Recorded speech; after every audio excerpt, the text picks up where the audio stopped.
صاحب اب میرا کام ہو جائے گا نا؟ وہ جلدی سے اپنی چادر سنبھالتے ہوئے اٹھی۔ اس کے ہاتھ کپ کپا رہے تھے۔ میں نے سگریٹ سلگایا اور دھواں فضا میں چھوڑ دیا۔ ہاں ہاں، بس ایک دو چکر اور لگانے ہوں گے، پھر تمہارے شوہر کا کام ہو جائے گا۔ وہ چپ چاپ کھڑی رہی، جیسے کچھ کہنا چاہتی ہو مگر ہمت نہ پڑ رہی ہو۔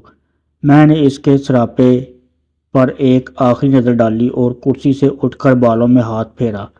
اچھا میں چلتی ہوں، کب آنا ہوگا میں خود بتا دوں گا، بس رابطے میں رہو۔ اس نے سر ہلایا، دروازے کے قریب پہنچی اور باہر نکلنے سے پہلے چادر ٹھیک کرنے لگی۔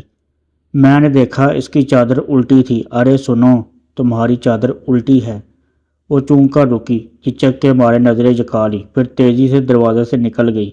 میں نے ایک گہرا سانس لیا اور فون اٹھا کر دفتر کے مینیجر کو میسج کیا کہ وہ اس کے شوہر کے تبادلے کا کام جلدی مکمل کرے۔ گھر پہنچا تو دروازہ کھلنے سے پہلے ہی میری بیوی کی آواز سنائی دی، عمر آج مجھے ایک بڑی خوشخبری ملی ہے۔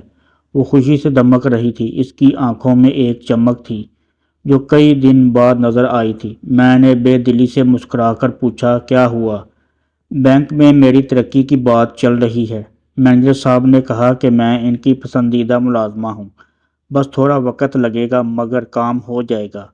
وہ دروازہ کھول کر اندر داخل ہوئی اور میں اس کے پیچھے پیچھے چل دیا۔